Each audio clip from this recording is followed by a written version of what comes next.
In our program, we initially advertised that Patrick Dodson would be joining us for a keynote today. He has been unable to join us, but we have a special message which he has recorded for us, for our conference. So we're going to play that for you now. Welcome back, and here's Pat Dodson.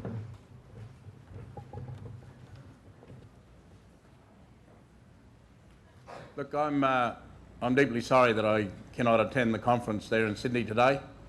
I have a matter here in Broome with the Human Rights Commission and many other Aboriginal leaders coming to put their heads together to work out how you can, I suppose, protect the native title rights of Aboriginal peoples and even other rights under the Northern Territory Land Rights Act, the inalienable freehold title. But more than that, how can you make those titles attractive to be funded without losing the communal nature of them? So that's the reason I'm not attending there. The question of a mission in life, I suppose, is critical for all of us to find answers to, either collectively or individually. Individually, we've got to work out our own pathways towards what we can do that's important for the comfort and enjoyment of other peoples and the enabling of their respect. But there are several things that are facing us in Australia. One is the constitutional recognition of the Aboriginal and Torres Strait Islander peoples in our constitution. A huge challenge to get that right and to obviously ensure that it has support from the Aboriginal and Torres Strait Islander peoples when the question is settled. And secondly, the significant social change that needs to accompany it in order to shift the social paradigm within which Aboriginal peoples are living. There's a whole lot of criticism about public policy today in terms of the cutting to in frontline services. Obviously the high incarceration rates are appalling. Since the Royal Commission to Aboriginal Deaths in Custody, we seem to have gone backwards. So that's a matter that we all need to be turning our attention to. We need to obviously look at the way in which the uniqueness of Aboriginal people's cultural and social value systems are in fact built into the policy making so that they are respected and upheld and are able to be sustained, and that goes to language, goes to caring for country programs, goes to ways in which communities themselves can take far greater control and management over their affairs. The mission of the church obviously is a complex matter. The words of St. Irenaeus seem to resonate with me a little bit these days, and in that the glory of God is man fully alive. So the more we endeavour to enable others to be fully alive and enjoying of their lives and their opportunities, the greater the manifestation of the glory of God will be. But also it's connected to the environment, to nature, and the relationship we as human beings have to nature, and how we ourselves need to reconcile with nature in the way that the story of the good news story that Christ brought in terms of the resurrection and the salvation of human beings, the restoration of that relationship of God and man. And that obviously gives us opportunities to deeply think of our relationships with other humans and with our environment, and to adopt practices that are more akin to respect, conservation, maintenance and sustainability and reliability of prospects for human beings as well as for their environment. Obviously the relief of suffering and the getting back to social justice for others who have no voice is critical, and the way we endeavour to do that is also critical. So I wish you well for your conference. Sorry I'm not going to be there, but I do believe that there are great opportunities not to proselytise, but to actually enable humans to become fully alive in order to manifest the glory of God. Thank you.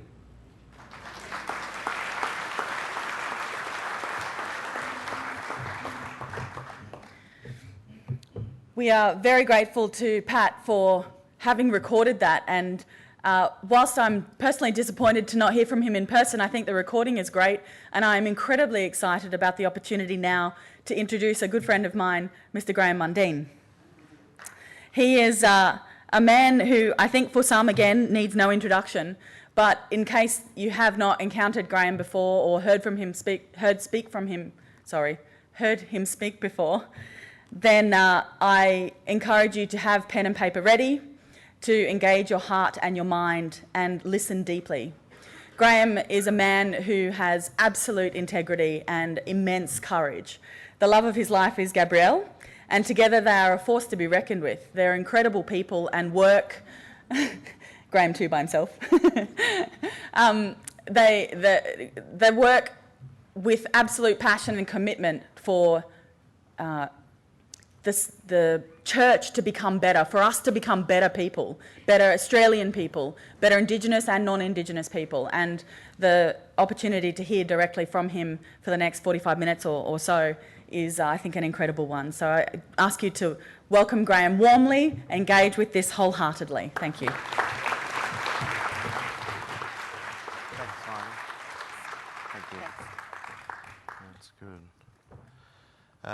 Thank you very much for the opportunity of being here.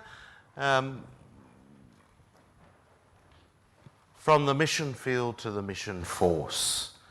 And it's an interesting title. This talk builds on 3 papers that I've already written, one of them for Catholic Mission that's in the book, and 2 other papers, one for Black Theology, and the third one being a paper I did for the 100 Years of Catholic Mission in Edinburgh in 2010, of which Steve was also at, and so on. Good. Like all good people here in Australia, we should all stop and remember that we are all foreigners in this place. So I pay my respects to the traditional owners here, the Gadigal peoples. These were the first peoples to come in contact with the newcomers over 200 years ago, and are still suffering the after effects of that encounter. So to the leaders of the past, those who worked during those very difficult times, I pay my respects to.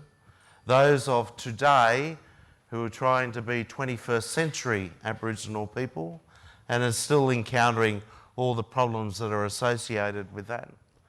And thirdly, with over 60% of our Aboriginal and Torres Strait Islander population under the age of 60, 60% under the age of 25, I'd like to pay my respect to the youth, those who will take up that role into the future here in Aboriginal Australia. Things I want to touch on today, of course, I want to talk about mission today for our Aboriginal Catholic perspective. I want to talk about enculturation, the Australian context for Vatican II, the Aboriginal experience of enculturation, and some of the challenges for the future of the Church here in Australia. I'd like to start with this story, a story you know and you know so well. And it goes something like this. Jesus is out preaching, and word had come down that his great mate Lazarus was ill. And he finished off what he was doing, he headed off over the countryside, and not only did he find Lazarus dead, he'd been dead for 3 days and buried in the tomb. And Jesus was quite upset about this, tears in his eyes. And he went to the tomb and he said to the people around them, "Roll back that stone." And they rolled back that stone, and he peered down into the middle of that tomb and he said, "Come forth." And with that, Lazarus comes staggering out, all bound up in his burial clothes. And then he said to the people around him, "Unbind them and let them go free." Unbind them and let them go free. This is very much the story of us working with Aboriginal people. Firstly, we as Australia as a nation don't want to know anything about Aboriginal people. We even have gone to the extent of shoving him away inside this little cave and rolling a stone over in front of them, so he can't see what's happening. The story of Jesus, as Jesus comes along and he says, firstly, I want to know what's going on here. So he says to all of us, roll back that stone. And we roll back that stone and he peers down inside and he sees the goodness and the richness of these people and he calls them forth. And they come staggering out, all bound up in all those things that have affected their lives. Colonisation, the whole removal from their lands, the whole destruction towards their culture, their language, the whole separation of children from their families, bad health, bad education.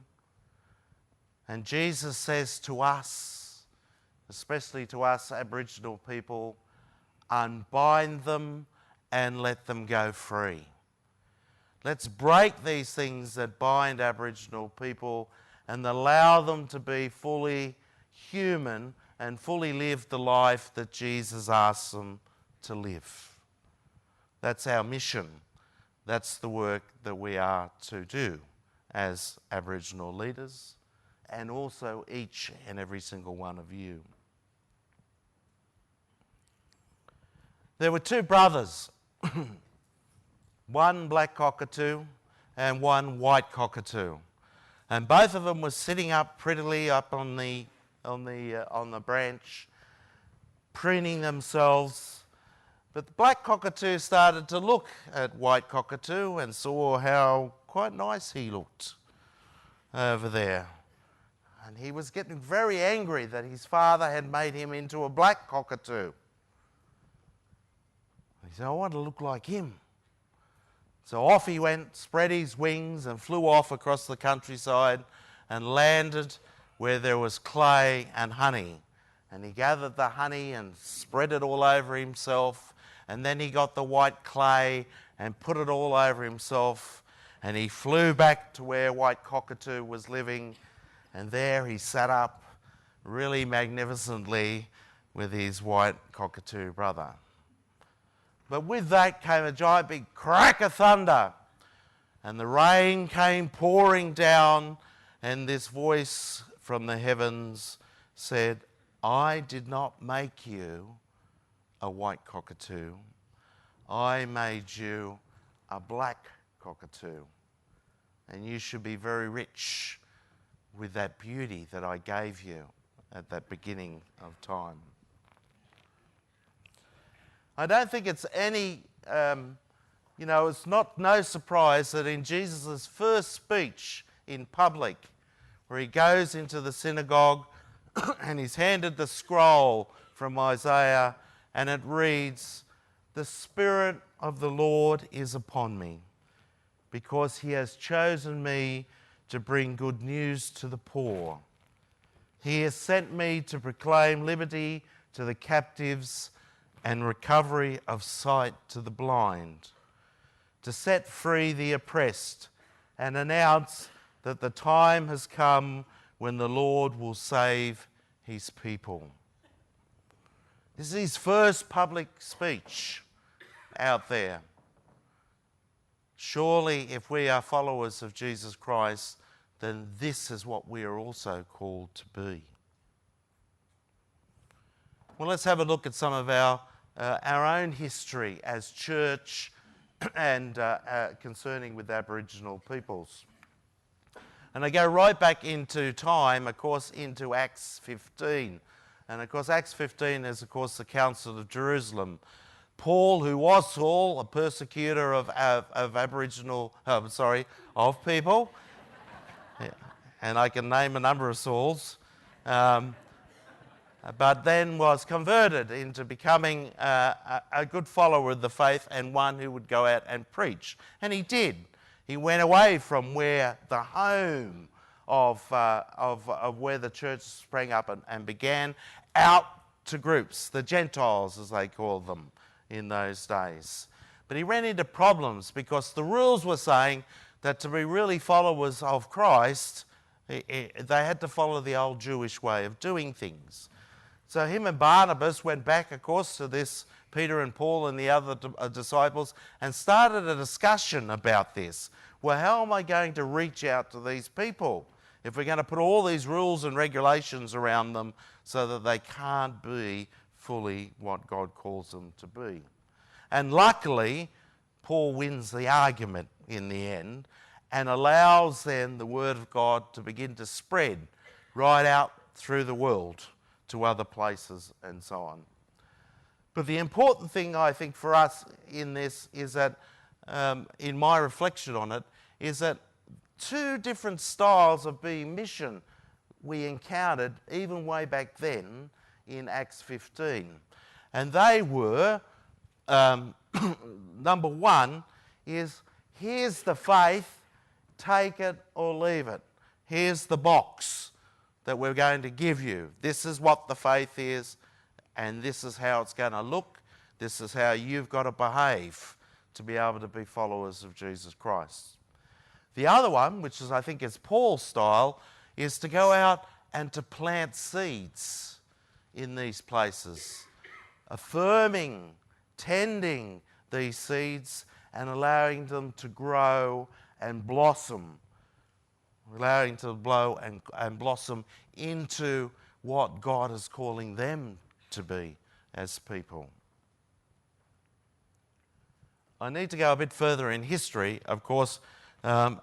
This idea of the doctrine of discovery. A lot of people don't know about it, but of course Nicholas V and of course Alexander VI, who became famous by a TV series called The Borgias, of course both released papal bulls which are called on these two countries, Spain and Portugal, to go out and to Christianise these heathens, these pagans who are out there, and therefore allowed these groups from Europe to go out and take lands away from indigenous people with religious fervour and with religious obedience in that sense.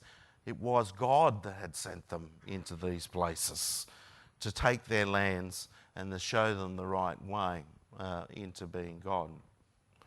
A bit further later in history, of course, Australia's case, England came out here, and of course other cultural groups came out here and started to spruik to us about God. And in 1843, of course, was the first Catholic mission to Aboriginal people on Stradbroke Island. But the other Catholic mission on the other side of the country was at New Norcia, the Benedictine. And Salvado, there was Sierra who was with him, but Salvado was out there, and there were two different styles of mission that even were taking place between those two. The argument between the two about the two different styles of doing mission were taking place at the time. But Stefano Garola, who's at ACU in Brisbane at the present time, is beginning to translate some of the reports that he'd sent back to Propaganda Fide in Rome into English, so we have a better understanding. And it is interesting in this little quote that Garola gives us in one of those reports, where he says, observing the general and utter state of neglect on the part of the Catholics in which the savages find themselves all over Australia, in whose immense extension nothing exists for them but the one and only Benedictine mission of New Norcia. Because probably at that stage Stradbroke Island had finished. So harshly opposed by the one who should be its supporter and defender, several times it occurred to me that while the care of the souls of those savages is entrusted to the same ones to whom the care of the souls of the Europeans is entrusted, it will always be miraculous if the true conversion and civilization of only one savage is obtained. These will always remain neglected because the care of the Europeans will absorb, as it has so far, the whole mind and resources of the missionaries, and for the poor savages, that is, for the legitimate owners of the same lands on which houses and churches are being built for the Europeans, there will never be one penny due to them in justice rather than in charity. And I am so convinced of this that if it were possible to separate the two jurisdictions, I would not hesitate for one moment humbly to propose it. And if you think about the early days of the church who arrived here in Australia, it was being oppressed. At that stage, the Anglicans or the Church of England were in control, and therefore they were struggling themselves to try and cater for all the influx of Europeans. So Aboriginals didn't really come on the radar that much, except for a few individual good missionaries who were out there in some of the remote places. And it sucked up a lot of the resources. We're into building churches for the good Europeans who were out here, but not much for the Aboriginals. And if you think why Stradbroke Island probably failed, is because it really didn't get enough support from the church as a whole out there. And even Salvato, who had this great idea that I'd train Aboriginal people to go off and be priests and come back and mission to my own people, although the process was wrong, his idea was good, he took them off to Europe. And of course the story goes on, one's died over there and is buried at St Paul's outside the walls in Rome, and the other fellow died not long after he came back here to Australia.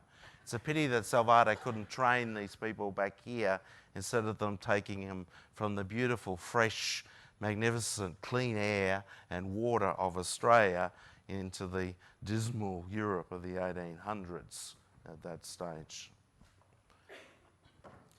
In 1926, of course, there was the mission conference that was held here in Australia in 1926, and it says, hopefully, that we've come a long way from this, but the natives, when segregated, responded wonderfully to the teaching of Christianity, and much real religion is shown by them. To save the Aborigines' body, soul and spirit demands that every individual native should have a chance to develop under the best conditions. And it is almost unanimously believed that this can only be obtained where segregation is possible and where a religious basis for their lives is obtainable. It becomes apparent that the task that remains is to have every Aboriginal on some mission station or other. This could be done with the wild blacks, but is much more difficult to manage with those who are more or less civilised at this time. So you can see our understanding of Aboriginal people, even in those early days, is about these poor black savages. And that's the language that's being used continually throughout all the documents that you read, especially during those early days. But I tend to believe that even though we've come so far, a lot of that understanding and thinking is still being played out in the mentality of people to this very day. We may not realise that we're doing it, but that long history, we may think we're better, but we still think about these poor black savages out there. So you can get people who get up and say things like, oh, they're only living a lifestyle change over there in Western Australia. But that's the understanding of that history that he's taken on from all that time that he's known. And white people, if I can use that term, as a cultural, well, no, it's not a cultural trait, what's the word it should be using? As a way of thinking, is still being played out to this very day here. And not only here, if you see other parts of the world, the United States, for instance, with all the riots, the amount of killings that are going on with the Afro-Americans, for instance, the problems with the Native Americans and so on that's still going on in those places, and also in the Canadian places, and even the problem's still in places like New Zealand. We're still playing out in the mainstream this understanding of us poor, uneducated, wild blacks that are out there. But the question of culture, first of all, Vatican II, that brings me to Vatican II, and of course it was a rallying cry for enculturation. And this whole question about faith and belief is played out, faith and culture plays out for a number of years. But it's important that I highlight Vatican II because it was quite a, an important step forward for the church in this area. There have been various thinking about it, but to have all the churches of the world to come together and to speak so highly about this is important. It contained a promise of radical hope for Aboriginal people, Vatican II did. The issues of culture and the nature of missionary work set out the church's thinking and led to deeper thinking and discussion on issues such as enculturation. Gaudium et Spes talks about the church sent to all peoples of every time and place is not bound exclusively and indissolubly to any race or nation, nor to any particular way of life, or any customary pattern of living, ancient or recent.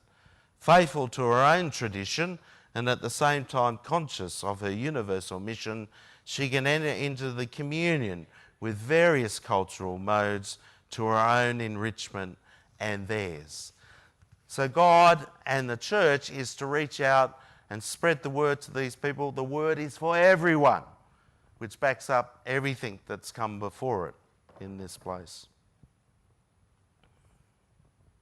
Ad Gentes talks about, a message of Vatican II was quite clear. It says, let them share in cultural and social life by the various exchanges of human living. Let them be familiar with their national traditions, gladly and reverently laying bare the seeds of the word which lie hidden in them. So there's an understanding that God has already been with us as Aboriginal people.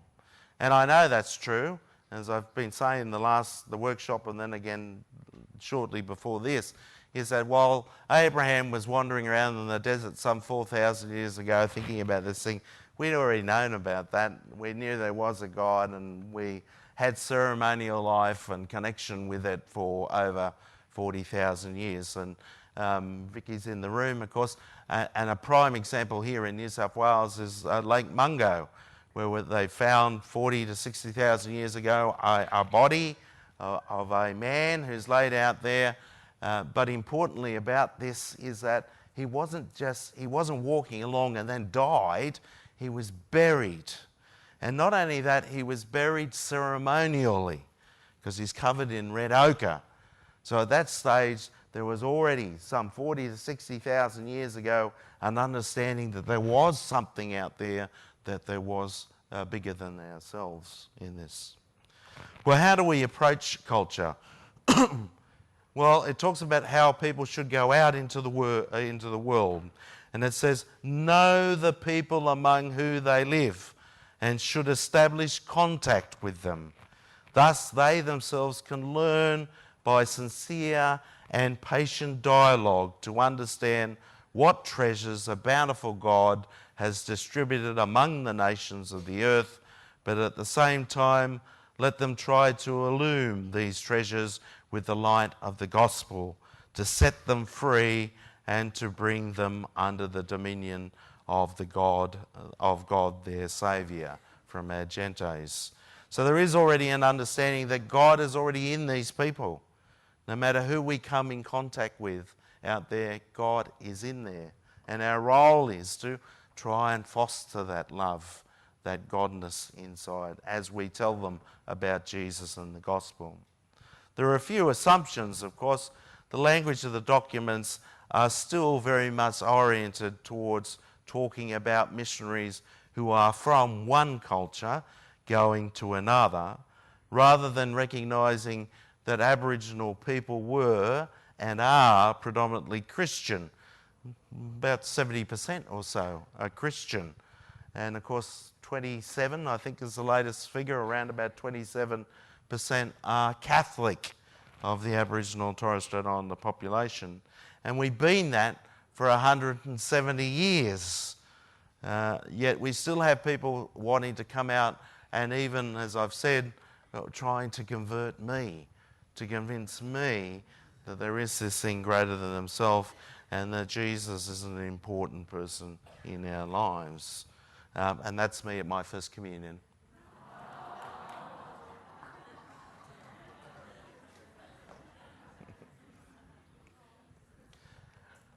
Of course, Vatican II then led to more discussion and more thinking about this.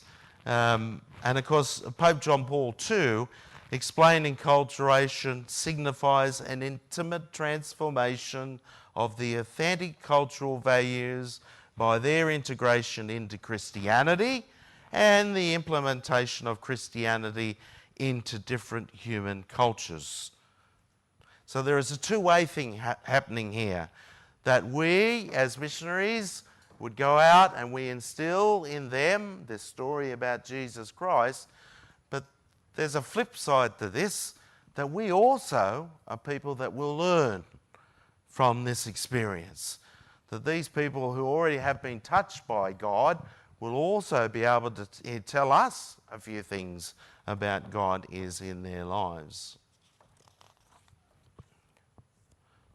Well, what does the church mean by enculturation? And it's a fairly newish word. Enculturation, the church makes the gospel incarnate, alive in different cultures, and at the same time introduces peoples together with their cultures into their own community.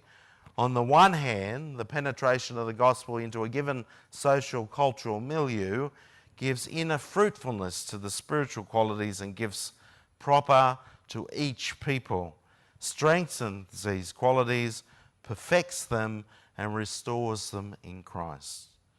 On the other hand, the church assimilates these values when they are compatible with the gospel to a deepening understanding of Christ's message and give it more effective expression in the liturgy and in many, many different aspects of the life of the community of believers. Again, a two-way thing. It's not me going in there telling them all about God. Here's the box. This is what it's about. Take it. It's nice. But it's also about receiving. And if those who are really missionaries in this room would know that in the people that you've come in contact with who've also touched your lives and impressed your lives in all this. In 1969, Paul VI, of course, says, addressing the African bishops, says, first, your church must be, first of all, Catholic. But he went on to say, the expression, that is, the language and the mode of manifesting this one faith may be manifold. Hence, it may be original, suited to the tongue, the style, the character, the genius, and the culture of one who professes the faith.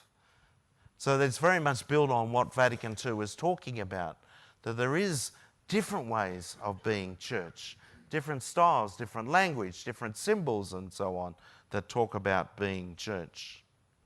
Francis George, a very learned man from Chicago, his thesis was enculturation, and he writes, the work of enculturation will usually be done by those to whom the new forms for expressing the substance of the faith are co-natural, part of their own cultural patrimony.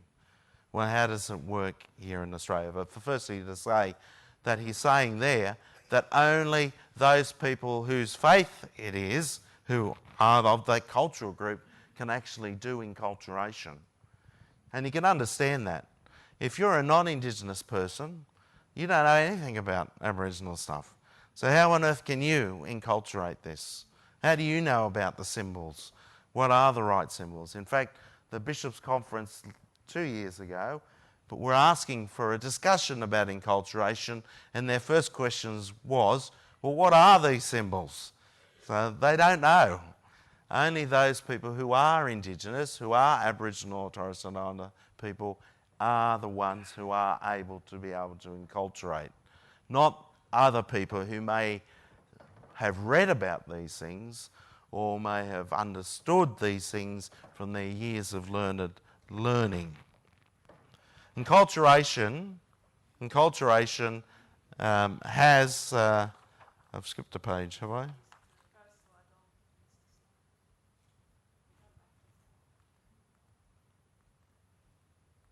There we go. The problem for Australia, of course, is that in Australia, all bishops and priests are non-Indigenous people.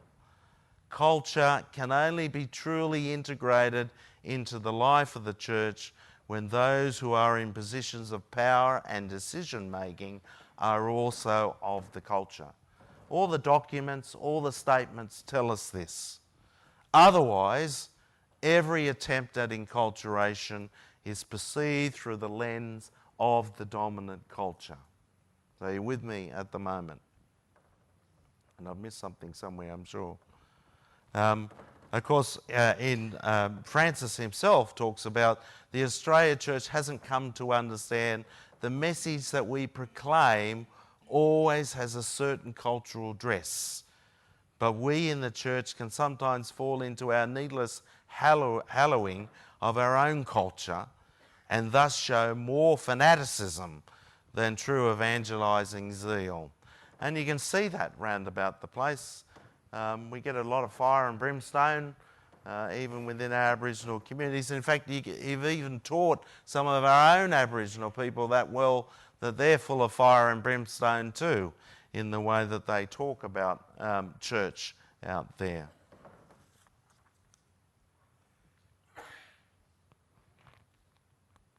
Graeme Paulson, a theologian, an Aboriginal theologian, writes, says that the tendency is to start with principles already shaped within a Western denominational enculturation and then asking what they mean for Indigenous people. There's been very little theological reflection that begins from an Indigenous mindset and engages more directly with biblical theologies and practices. Guys like the Protestants have been better at it. Guys like Janini Gondara, for instance, the Uniting Church, George Rosendale, the Lutheran, have sat and really put some thought to this, but there isn't a lot of Catholic writing. Anne Patel Gray, the other Uniting Church writer. But we as Catholics have not put a lot of thought in this area, nor have we put time into leadership, formation, so that these people into the future can reflect about this way of thinking. Well, how does Vatican II help Aboriginal people?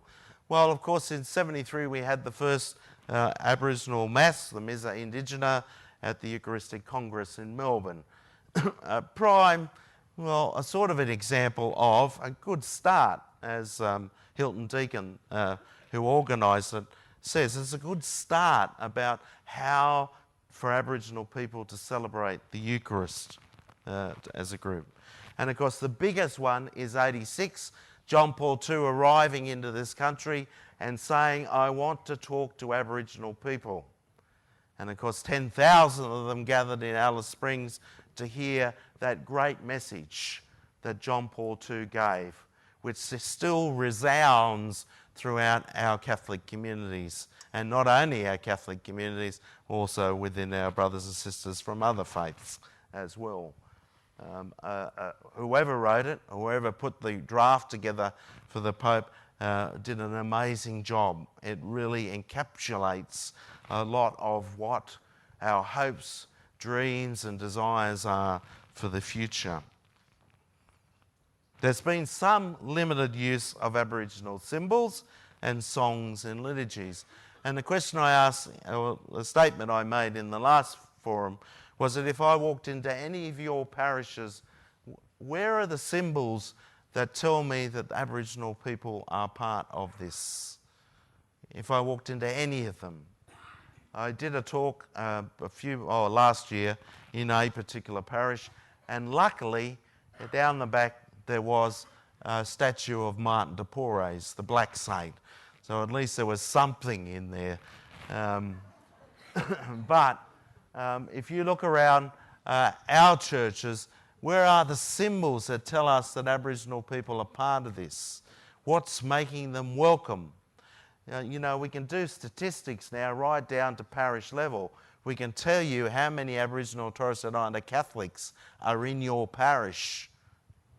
But if I walked into any of your parishes, I won't see them. And my question is why? Why aren't they in there?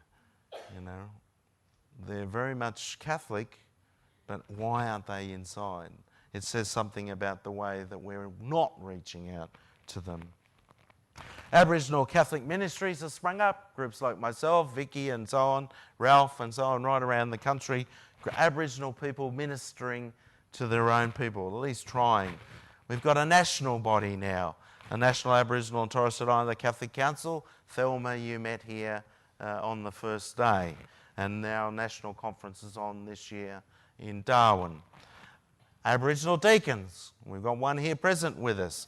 Our senior Aboriginal clergy are with us even here in this place. So there have been things that have happened, but of course there are also challenges that have taken place. One, of course, is racism.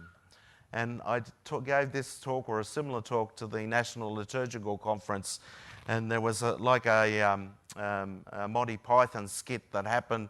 I said there was racism in the church, and this fellow from down the backyard said, "Oh no, there's not." And I said, "Oh yes, there is."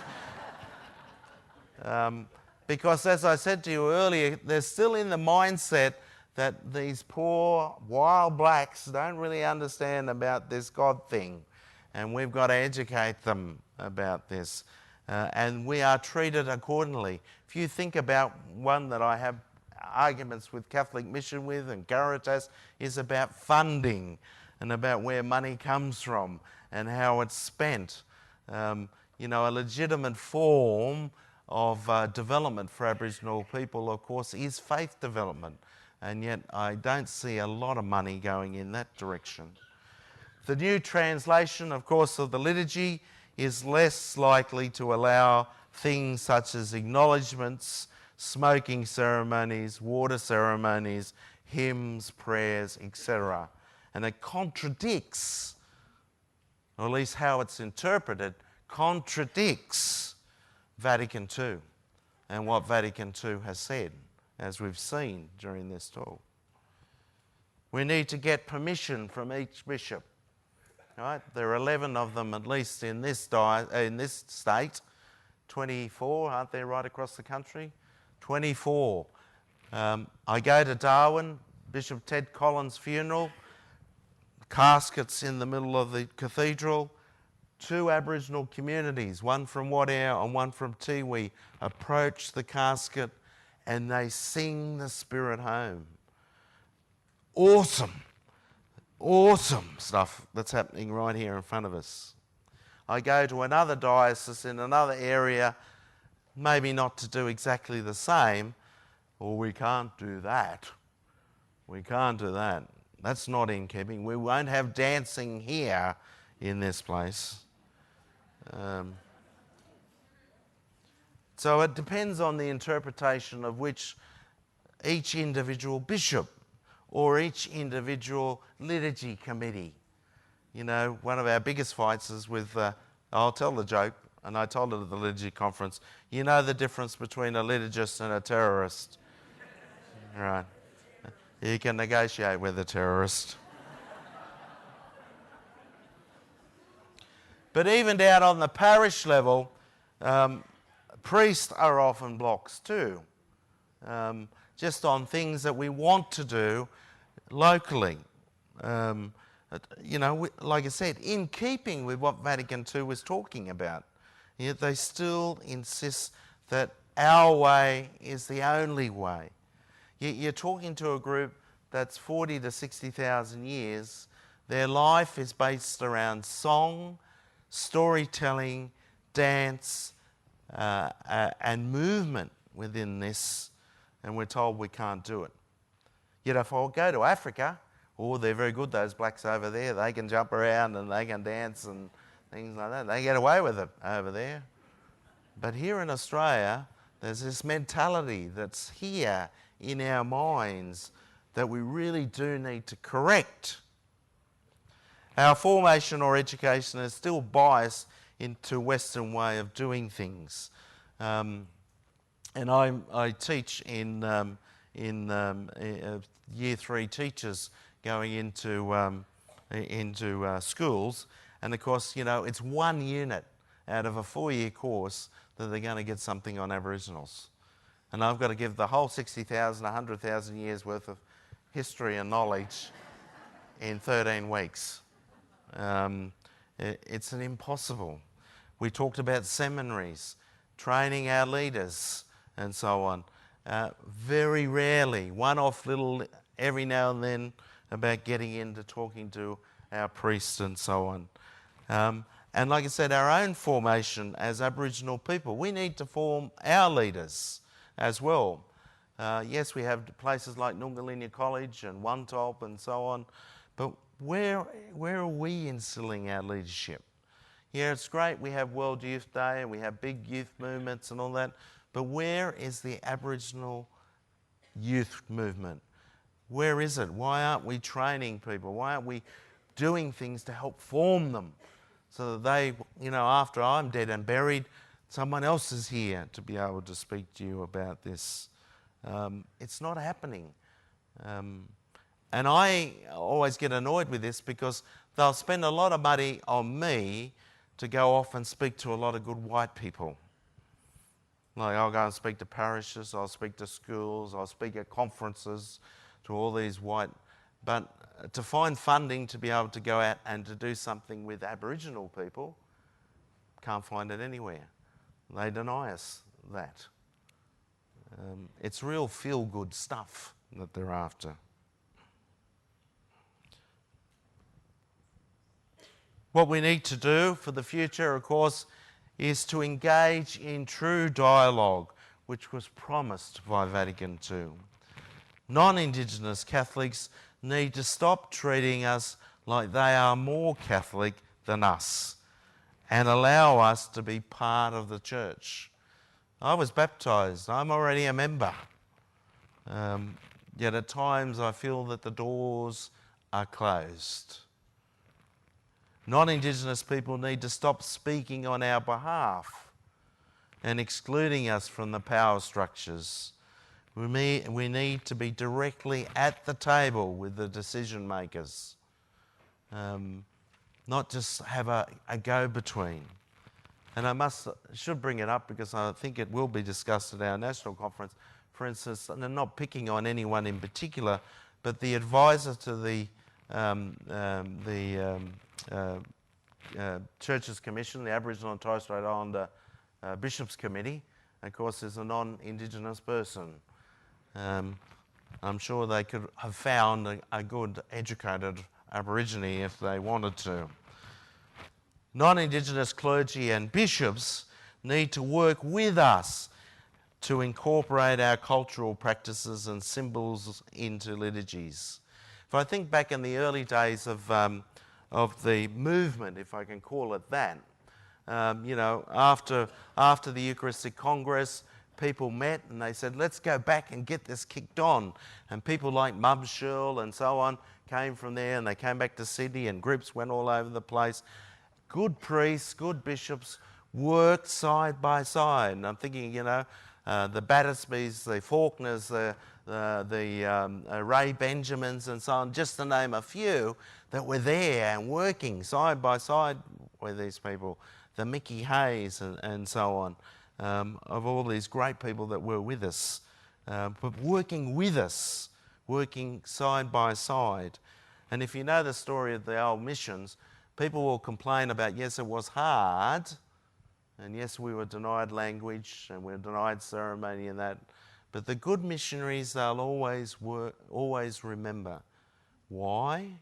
Because they worked side by side with them in the gardens, rounding up the cattle, building buildings side by side with these, even though things were hard in those places.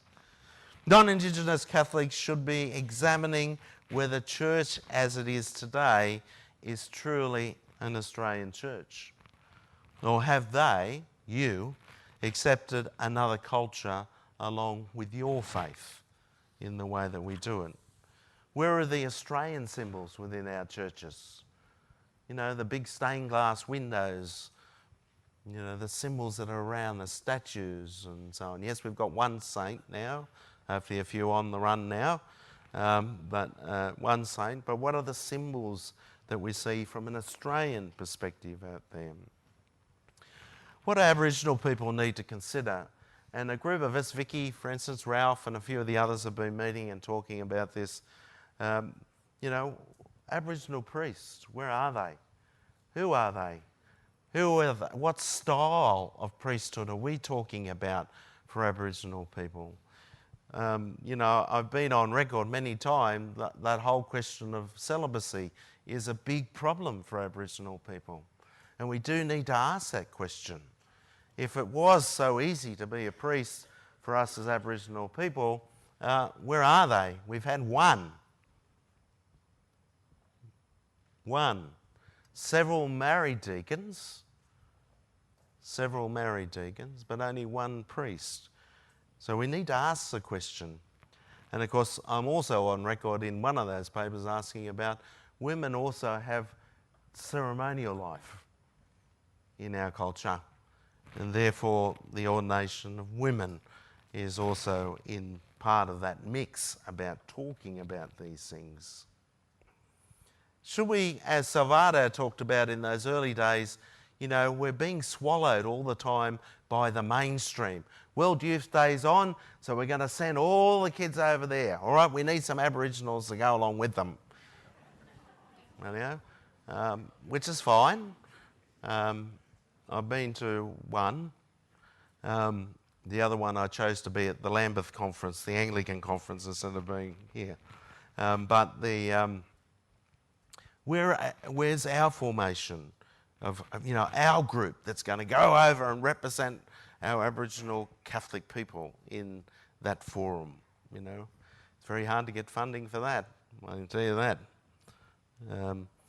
Or do we need to step aside and to start working along our own way of developing our own way of being church, right?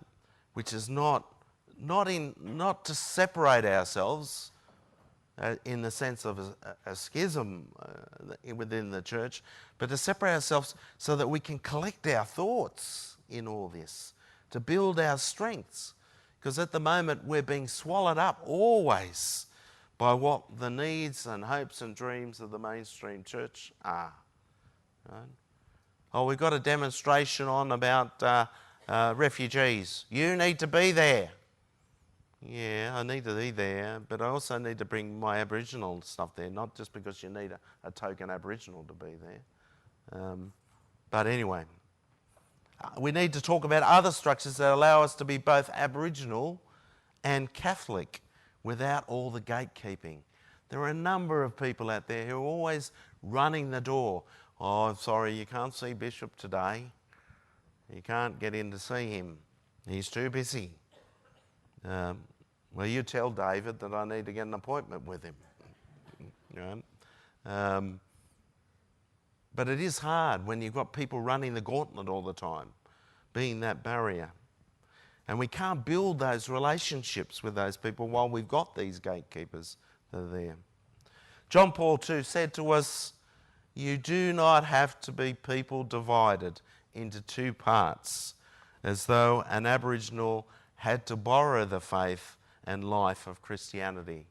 So whenever I go into a church, I don't have to zip off my black skin to go in there and do the white stuff and then come outside and zip myself back up and become Aboriginal again. I go into that church as an Aboriginal person and I bring all those symbols and life that I bring into that as an Aboriginal person.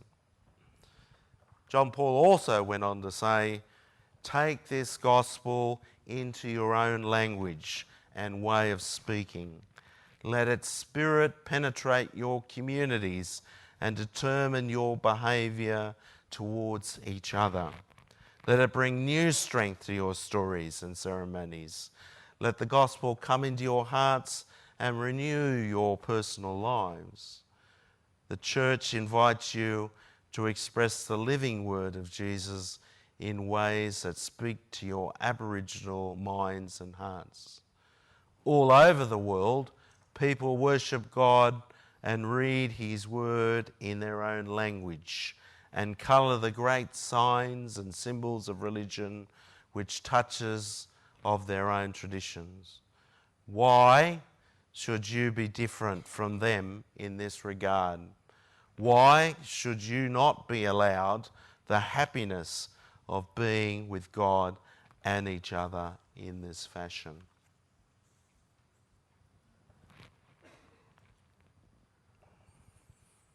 We are part of the mission force. Prime examples, at least four of us that are here at this conference, and others who've come in and out. We are touched by this person of Jesus Christ. We are equal partners in the creation of the community of the church for the future. We need the mainstream church to listen, not to impose, to learn, not to dictate. Open your hearts and minds to what Indigenous peoples offer, and then we can walk together to live the life that Christ has called each and every one of us to. As Lilla Watson has said, if you have come to help me, you are wasting your time. But if you have come because your liberation is bound up with mine, then let us work together. Have a buzz amongst yourselves. Thank you.